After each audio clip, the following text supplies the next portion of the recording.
প্ৰজ্ঞা study Assam YouTube চেনেললৈ সকলোকে স্বাগতম জনাই আজি আপোনালোকলৈ আগবঢ়াবলৈ লৈছো আসাম ডাইৰেক্ট ৰিক্ৰুটমেণ্ট 2024 ৰ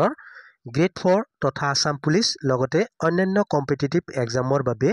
উপযোগী যোগ্যতা কৰা 35টা জিকে এমসিকিউ প্ৰশ্নোত্তৰ লৈ আশা কৰো ইয়াত আলোচনা কৰা প্ৰশ্নকেইটিয়ে আগন্তুক এডিআৰই পৰীক্ষাত আপোনালোকৰ বাবে কিছু সহায়ক হ'ব গতিকে ভিডিওটো আৰম্ভণিৰ পৰা শেষলৈকে চাই মোৰ এই YouTube channel Pragya study Assam subscribe কৰি লাইক শেয়াৰ আৰু কমেন্ট কৰিব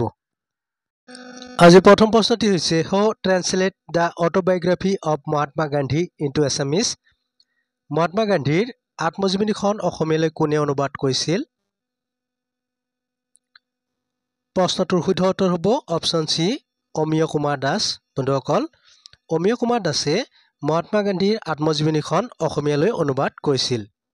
Next question, what is the southernmost point of the Indian mainland called? ভাৰতীয় মূল ভূখণ্ডৰ আটাইতকৈ দক্ষিণৰ বিন্দুটোক কি বুলি কোৱা হয়? প্ৰশ্নটো শুদ্ধ উত্তৰ হ'ব অপচন এ কন্যাকুমাৰী বন্ধুসকল ভাৰতীয় মূল ভূখণ্ডৰ আটাইতকৈ দক্ষিণৰ বিন্দুটোক কন্যাকুমাৰী বুলি কোৱা হয় Next question, which player from Assam participate in the qualifying round of Wimbledon? অসমৰ কোনগৰাকী খেলুৱৈয়ে উইম্বলডন কোৱালিফাইং ৰাউণ্ডত অংশগ্ৰহণ কৰিছিল প্ৰশ্নটোৰ শুদ্ধ উত্তৰ হ'ব অপচন বি সুশান্ত দাস চৌধুৰী বন্ধুসকল অসমৰ সুশান্ত দাস চৌধুৰীয়ে উইম্বলডন কোৱালিফাইং ৰাউণ্ডত অংশগ্ৰহণ কৰিছিল next question which is the longest river in India ভাৰতৰ আটাইতকৈ দীঘল নদী কোনখন প্ৰশ্নটোৰ শুদ্ধ উত্তৰ হ'ব অপচন এ গংগা নদী বন্ধুসকল ভাৰতৰ আটাইতকৈ দীঘল নদীখনৰ নাম হৈছে গংগা নদী next question what is in cotton fibre কপাহৰ আহত কি থাকে প্ৰশ্নটোৰ শুদ্ধ উত্তৰ হ'ব অপচন বি চেলুলজ বন্ধুসকল কপাহৰ আহত চেলুলজ থাকে next question Who said that the Constitution of India is a social document? ভাৰতীয় সংবিধানক এখন সামাজিক দলিল বুলি কোনে কৈছিল প্ৰশ্নটোৰ শুদ্ধ উত্তৰ হ'ব অপচন সি গ্ৰেনভিল অষ্টিন বন্ধুসকল গ্ৰেনভিল অষ্টিনে ভাৰতীয় সংবিধানক এখন সামাজিক দলিল বুলি কৈছিল next question in which part of the human body R WBC formed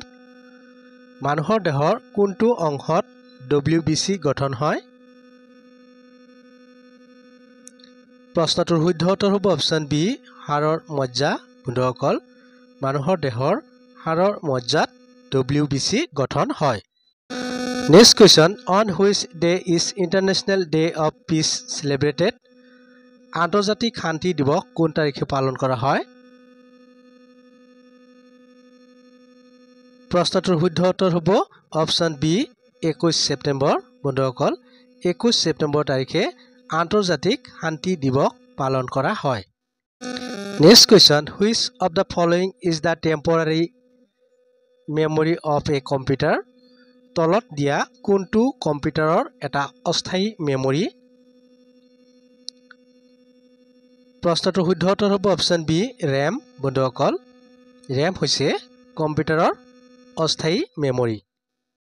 next question the provision of amending the constitution of India is taken from the constitution of which country ভাৰতৰ সংবিধানৰ সংশোধনীৰ ব্যৱস্থাটো কোনখন দেশৰ সংবিধানৰ পৰা লোৱা হৈছে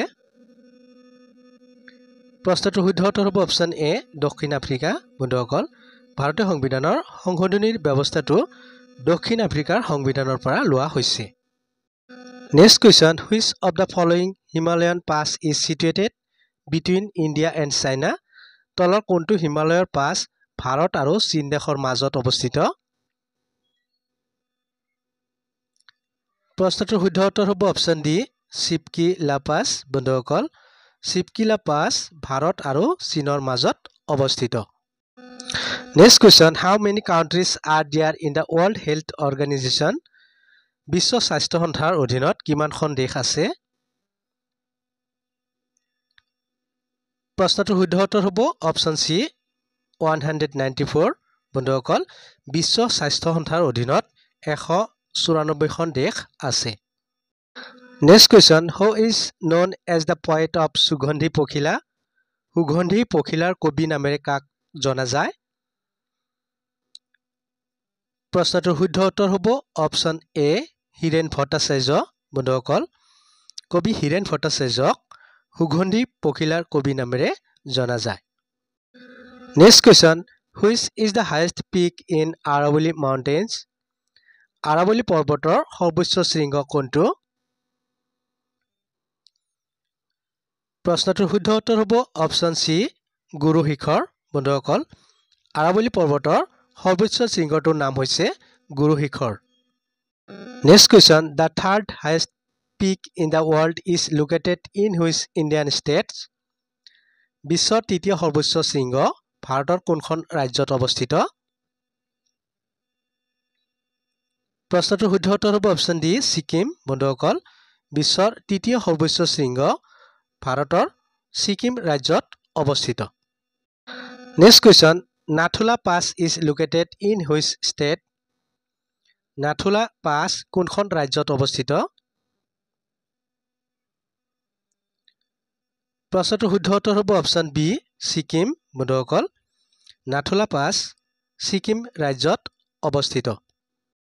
next question which city in north east India is considered to be the only horns free city উত্তৰ পূব ভাৰতৰ কোনখন মহানগৰক একমাত্ৰ হৰ্ণমুক্ত মহানগৰ বুলি কোৱা হয় প্ৰশ্নটোৰ শুদ্ধ উত্তৰ হ'ব অপচন ডি আইজল বন্ধুসকল উত্তৰ পূবৰ একমাত্ৰ আইজলক হৰ্ণমুক্ত মহানগৰ বুলি কোৱা হয় next question which Indian state borders China Nepal and Bhutan ভাৰতৰ কোনখন ৰাজ্য চীন নেপাল আৰু ভূটানৰ সীমাত অৱস্থিত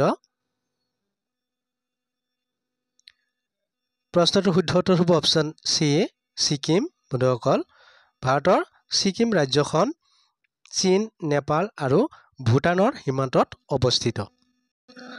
next question what metal is the শৰাই মেড অফ শৰাই কি ধাতুৰে বনোৱা হয় প্ৰশ্নটোৰ শুদ্ধ উত্তৰ হ'ব অপচন চি পিতল বন্ধুসকল শৰাই পিতল ধাতুৰ দ্বাৰা বনোৱা হয় next question which country has the largest tiger reserve in the world কোনখন দেশত বিশ্বৰ সৰ্ববৃহৎ বাঘ সংৰক্ষিত অঞ্চল অৱস্থিত প্ৰশ্নটোৰ শুদ্ধ উত্তৰ হ'ব অপচন চি ম্যানমাৰ বন্ধুসকল ম্যানমাৰত বিশ্বৰ সৰ্ববৃহৎ বাঘ সংৰক্ষিত অঞ্চল অৱস্থিত next question Aronai is the traditional dress of which community Aronai কোনটো সম্প্ৰদায়ৰ পৰম্পৰাগত পোছাক প্ৰশ্নটোৰ শুদ্ধ উত্তৰ হ'ব অপচন এ বড়ো বন্ধুসকল আৰ্নাই হৈছে বড়ো সম্প্ৰদায়ৰ পৰম্পৰাগত পোছাক next question when was the constitution amendment act first enacted in India ভাৰতত প্ৰথমে কেতিয়া সংবিধান সংশোধনী আইন বলবৎ কৰা হৈছিল প্ৰশ্নটোৰ শুদ্ধ উত্তৰ হ'ব অপচন বি 1951 বন্ধুসকল 1951 চনত ভাৰতত প্ৰথমে সংবিধান সংশোধনী আইন বলবৎ কৰা হৈছিল next question which is the last tributary of the Brahmaputra on the north bank of Assam অসমৰ ভিতৰত ব্ৰহ্মপুত্ৰৰ উত্তৰ পাৰৰ অন্তিমখন উপনৈ কোনখন প্ৰশ্নটোৰ শুদ্ধ উত্তৰ হ'ব অপচন এ হনকোষ বন্ধুসকল অসমৰ ভিতৰত ব্ৰহ্মপুত্ৰৰ উত্তৰ পাৰৰ অন্তিমখন উপনৈ হৈছে হনকোষ নেক্সট কুৱেশ্যন হাউ মেনি জাজেছ are there in the international court of justice আন্তৰ্জাতিক ন্যায়ালয়ত কিমানজন ন্যায়াধীশ থাকে প্ৰশ্নটোৰ শুদ্ধ উত্তৰ হ'ব অপচন ডি 15 জন বন্ধুসকল আন্তৰ্জাতিক ন্যায়ালয়ত 15 গৰাকী ন্যায়াধীশ থাকে next question the network the কানেক্টছ the world's computer is বিশ্বৰ কম্পিউটাৰসমূহক সংযোগ কৰা নেটৱৰ্কটো হৈছে প্ৰশ্নটোৰ শুদ্ধ উত্তৰ হ'ব অপচন বি ইণ্টাৰনেট বন্ধুসকল বিশ্বৰ কম্পিউটাৰসমূহক সংযোগ কৰা নেটৱৰ্কটোৰ নাম হৈছে ইণ্টাৰনেট নেক্সট কুৱেশ্যন গুৱাহাটী পৌৰ নিগমৰ প্ৰথম গৰাকী মেয়ৰ কোন আছিল প্ৰশ্নটোৰ শুদ্ধ উত্তৰ হ'ব অপশ্যন বি ৰাধা গোবিন্দ বৰুৱা বন্ধুসকল গুৱাহাটী পৌৰ নিগমৰ প্ৰথম গৰাকী মেয়ৰ আছিল Radha Gobinda Baruah next question who is the present governor of Assam বৰ্তমান অসমৰ ৰাজ্যপাল গৰাকী কোন প্ৰশ্নটোৰ শুদ্ধ উত্তৰ হ'ব অপশ্যন এ লক্ষ্মণ প্ৰসাদ আচাৰ্য বন্ধুসকল বৰ্তমান অসমৰ ৰাজ্যপাল গৰাকীৰ নাম হৈছে লক্ষ্মণ প্ৰসাদ আচাৰ্য নেক্সট কুৱেশ্যন ডক্টৰ ভূপেন হাজৰিকাই সংগীত পৰিচালনা কৰা প্ৰথম বাংলা ভাষাৰ ছবি কোনখন প্ৰশ্নটোৰ শুদ্ধ উত্তৰ হ'ব অপশ্যন ডি মাহুত বন্ধুৰে বন্ধুসকল ডক্টৰ ভূপেন হাজৰিকাই সংগীত পৰিচালনা কৰা প্ৰথম বাংলা ছবিটোৰ নাম হৈছে Mahut Bandhu Re next question Joe Biden took oath as the ডেছ president of United State of America Joe বাইডেনে আমেৰিকাৰ ডেছতম ৰাষ্ট্ৰপতি হিচাপে শপত গ্ৰহণ কৰিছিল প্ৰশ্নটোৰ শুদ্ধ উত্তৰ হ'ব অপশ্যন ডি 46 বন্ধুসকল জো বাইডেনে আমেৰিকাৰ 46তম ৰাষ্ট্ৰপতি হিচাপে শপত গ্ৰহণ কৰিছিল next question which famous event is called the Manikanchan Sanyog কোনটো বিখ্যাত ঘটনাক মণিকাঞ্চন সংযোগ বুলি কোৱা হয় প্ৰশ্নটোৰ শুদ্ধ উত্তৰ হ'ব অপশ্যন এ শংকৰদেৱ আৰু মাধৱদেৱৰ মিলন বন্ধুসকল শংকৰদেৱ আৰু মাধৱদেৱৰ মিলনক মণিকাঞ্চন সংযোগ বুলি কোৱা হয় নেক্সট কুৱেশ্যন HTTPৰ সম্পূৰ্ণ ৰূপটো হ'ল the full form of HTTP is প্ৰশ্নটোৰ শুদ্ধ উত্তৰ হ'ব option A hyper text transfer protocol বন্ধুসকল HTTPৰ সম্পূৰ্ণ ৰূপটো হৈছে hyper text transfer protocol next question which place is known as Khajuraho in Assam কোনটো স্থানক অসমৰ খাজুৰাহো বুলি জনা যায় প্ৰশ্নটোৰ শুদ্ধ উত্তৰ হ'ব অপশ্যন বি মদন কামদেৱ বন্ধুসকল মদন কামদেৱ মন্দিৰক অসমৰ খাজুৰাহো বুলি জনা যায় next question who ৰট the popular book অসীমত যাৰ হেৰাল সীমা অসীমত যাৰ হেৰাল সীমা নামৰ জনপ্ৰিয় কিতাপখন কোনে লিখিছিল প্ৰশ্নটোৰ শুদ্ধ উত্তৰ হ'ব অপশ্যন চি কাঞ্চন বৰুৱা বন্ধুসকল অসীমত যাৰ হেৰাল সীমা নামৰ উপন্যাসখন